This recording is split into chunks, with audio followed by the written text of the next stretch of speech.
It is one of the most self-destructive series of events in Soviet history. It is an escalation of the already oppressive, suppressive, murderous behavior of Joseph Stalin's regime. It is a parody of justice and a disgrace even to communism. It pits friends against friends, spouses against spouses, children against parents, and destroys the social fabric of the Soviet Union. It is a sign that Stalin is not only ruthless, but pathologically paranoid. It will cost hundreds of thousands of lives over mere months, and its consequences will waste millions more. It is Stalin's great terror and military purges.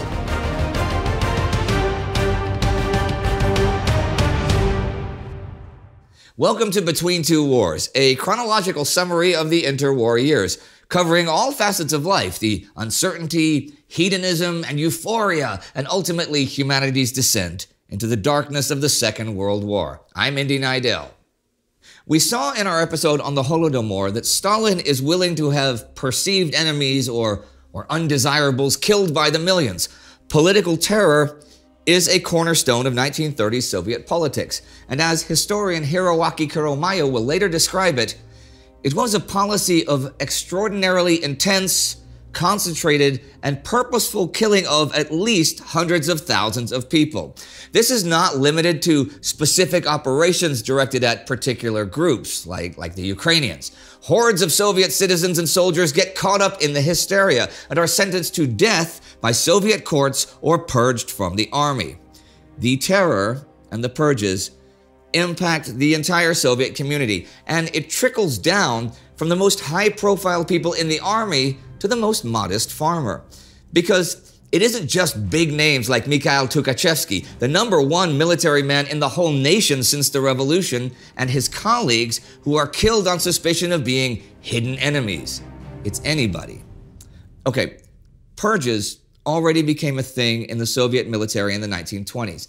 They were used to improve ideological conformity and to get rid of anyone who didn't fit into the heavily politicized Red Army. In fact, most people living in the Soviet Union are by now already kind of used to the practice. So when the Great Terror takes hold of the Soviet Union in 1937, many ordinary soldiers and officers see it as their duty to report anyone who might be unfit for duty or who could be a threat to Soviet ideology. But while Soviet history has many twists and turns, with revolutionaries and counter-revolutionaries left and right, the events of 1937 really stand out. In the summer of 1936, a group of alleged Trotskyist counter-revolutionaries, including Lev Kamenev and Grigory Zinoviev, two of the original 7 leaders of the Bolshevik Revolution, are arrested and charged with conspiring to murder high-ranking Communist Party members. But though the Red Army is supposed to keep a check on its own members, it is the NKVD, the secret police, which discovers the conspiracy. And with that, the trust in the army's ability to cleanse itself from undesirables vanishes. This is the starting point of a thorough NKVD sweep through the Red Army's ranks. It's well illustrated by a letter sent to one of the most prominent Soviet political and military leaders, Kliment Voroshilov. The letter is from his friend, military commander Semyon Budyonny. It seems to me that it is necessary to check especially carefully people in the army, since in the ranks we see people from the command, the officers and political workers who, on the one hand, have careerist tendencies, and on the other, a tendency to consider serious questions not from the point of view of the state, but from a narrowly personal point of view, and also people who easily give in to any kind of influence, in particular, counter-revolutionary. Voroshilov forwards this letter, effectively damning the Red Army's military and political officers to both Stalin and influential Soviet bureaucrat Nikolai Yezhov. In September 1936, Yezhov replaces Genrik Yagoda as the new head of the NKVD on Stalin's orders. This is where things really start to escalate, as Yezhov is prone to conspiracy theories and even keen to make up his own. Also, he doesn't really much care about having sufficient evidence before putting someone on trial, or he just has it fabricated. The number of show trials and convictions rises sharply. The scope of the investigations into Trotsky conspiracies is widened, and the arrests grow in number. Furthermore, any industrial accident or output shortfall is explained as sabotage, meaning that many workers go down for this, especially since Stalin's 5-year plans have upset the industrial and agricultural sectors. People who had opposed the current leaders back in the early 30s or the 1920s are apprehended retroactively, and political enemies are taken care of. Jagoda himself is executed in 1938 after being found guilty of treason and protecting Trotskyists. But though Yezhov's appointment causes an escalation of terror, it's always Stalin who has the last word, but they are a deadly combination. When Yezhov writes to Stalin in September 36 that he believes there must still be Trotskyist officers undiscovered in the Red Army, everyone in the army who is even slightly associated with any undesired thought, movement, action, or individual is arrested. Furthermore, guilt by association is just as deadly, as the friends, families, and intimate colleagues of an arrestee are easily taken in along with them. People often report their friends or co-workers to get rid of any negative association that might cause trouble in the future. Also, the more people you report, the more the authorities would think that you are one of the good guys, right? And you can't just lay low and wait for all of this to blow over either, as doing nothing implies that you have something to hide. With someone like Yezhov at the steering wheel, who cares little for evidence or motive, being denounced means that often you will be sent straight to a gulag. And if you think it doesn't get any worse than this, you are mistaken. With the appointment of Yezhov and the trial and execution of Tukhachevsky, things are only really getting started.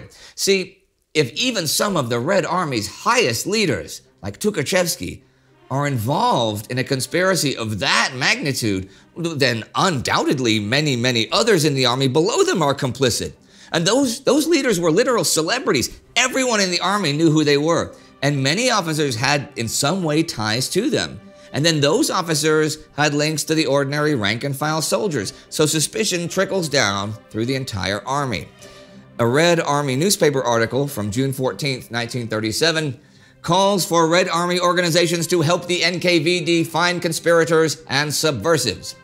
Yezhov and Voroshilov add another message on the 21st, urging their men to step forward while promising that, even if they are implicated themselves, they would not be arrested.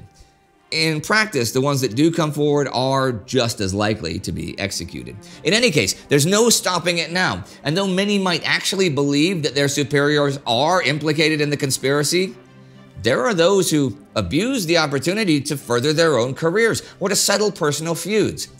Distrust sweeps through the ranks, and thousands are dismissed or put on trial, many executed. But if there ever was a danger here to the Soviet Union, removing that threat proves to be a lot more complicated. Police and NKVD lists keep expanding as investigations are made. Stalin's not always clear in his directives, and his subordinates have to guess what it is he wants. Furthermore, the Soviet Union has 170 million inhabitants in 1937. When the state asks people to report any suspicious behavior, the amount of work involved in just processing this is off the charts. They're using a sledgehammer to crack a nut. This does have advantages, though. It is a big-time propaganda project as well, as fear becomes a driving force behind a pro-Soviet mentality, and any loyalty beyond the state is to be destroyed, even commitment to family. Collateral damage is inevitable. There's no real or tangible evidence to suggest a coup or invasion is at hand. Instead, the enemy is always hidden. The enemy is always unknown, making every single person a potential suspect. I mean, what if the one person you didn't kill turns out to be the spider in the web of a lethal conspiracy against Stalin and the Soviet Union, right? In 1937 and 38 alone, close to 681,000 people are sentenced to death by the so-called NKVD troikas, a three-headed special council of the military tribunals from the Soviet Interior Ministry that uses simplified procedures that do not give the defendants rights. 635,000 more are sent to prisons and gulag camps, where many of them will die performing heavy manual labor. And these numbers are not guesses either. These are bureaucratically recorded, court-mandated sentences for political crimes, not the result of random chaotic killings. But just to get a grip on the scale, 91% of the death sentences passed by Soviet courts between 1921 and 1940 are passed in those 2 years, 37 and 38. Hundreds of thousands more are sent to gulags for other criminal offenses, making the total prisoners sent to gulags in 1937 and 38 1.36 million, resulting in the deaths of tens of thousands more. The scale of this all is really too large to do the victims any justice by remembrance. The ones that do make it into the history books are those most prominent Soviet political and military leaders, including eventually 4 of the original members of the 1917 November Revolution Politburo. They too are executed in the purges. Many others who had acquired political renown in Soviet history are removed, often murdered. Additionally, multitudes of scientists, artists, writers, other intellectuals, well, those who were fortunate enough to make it to 1937 in the first place, are considered to be un-Soviet and are also killed or sent to the gulags. The same applies to ex-kulaks, the Orthodox clergy, and ethnic minorities like Poles. As for the military, it is decimated by these purges. Almost literally, some 35,000 officers are discharged during 1937 and 1938. 11,000 of them will eventually return to the ranks, though. Roughly 10,000 more are arrested, of which many are executed. The total number of Red Army casualties is much higher, though, as those estimates do not include regular soldiers. They do, however, include a majority of the top generals, army commanders, admirals, and army commissars. On November 17, 1938, Stalin calls for the end of the purge. Its intensity slowly but steadily decreases over the rest of the year. Also in November 38, Voroshilov writes how the enemy has lost his eyes and ears in our ranks, and how the number of purged military personnel is fairly impressive. Sure, he said, there might still be dangerous people in the Red Army ranks, but they should be found carefully and not by, quote, shooting from the hip. This suggests that Voroshilov too thought the purges were too carelessly executed and that many innocent and in fact essential people died. And the fact is that a vast wealth of experience was destroyed when large numbers of Red Army officers were executed, and the fact is that many inexperienced new ones took their places. The final wave of execution is designed to create distance from the terror. In an attempt to wash his hands, Stalin has Yezhov arrested on April 10, 1939. Reaping what he sowed, Yezhov is charged with incompetence, collaboration with the Germans, and homosexuality. He is found guilty of treason and will be shot February 4, 1940. But the big question remains, why did Stalin do all of this? There was no military fascist conspiracy. You know, the one that got Tukhachevsky killed? The Trotskyist, fascist, and counter-revolutionary plots, too, were mainly just figments of paranoia and distrust. Evidence was, in most cases, the product of forced confessions under torture or was created by NKVD agents.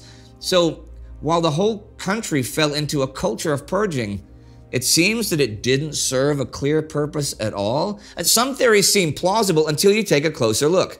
The most common one is that Stalin simply pursued total power, and that he wanted to get rid of anyone who was, is, or might become his opponent. But that does not explain the grand scale of the purges, ranging from high-ranking officers to ordinary workers or soldiers. Another common explanation is Stalin's paranoia. He saw civil disobedience and internal conspiracy everywhere and was afraid of a foreign invasion of the Soviet Union. But we don't know if he was actually paranoid. Historians are not trained to diagnose anyone with anything, and since Stalin is dead now, neither can psychiatrists. But even if he was paranoid, why did he decide to purge his military now, with the growing prospect of war? For war is looming in 1937 and 38, that is for sure. The Soviet military budget skyrockets in the late 1930s. Stalin definitely knows that something is up. The Second Sino-Japanese War breaks out in 1937. Keep in mind that Manchuria borders the USSR. At the same time, Hitler is rearming the Rhineland, rearming his army, and aiming his arrows to the east. But still, Stalin disables his Red Army by removing a ton of experience and vision. That's not a smart move if you're about to enter a war, you might think, right? But think of this. Ever since the revolution, 20 long years before the start of the Great Terror, many groups, movements, individuals, and states have tried to influence Soviet politics. Political feuds left losers bitter in dead-end positions, and so loads of enemies have been made along the way, many of whom are still somehow operating in the Soviet Union. And though the many smaller or larger uprisings and attempts to overthrow the Soviet government were manageable in the 20s and the early 1930s, would they still be manageable during a war with Germany or Japan, or both? So in the event of war, those internal enemies, old and new, might become a big problem.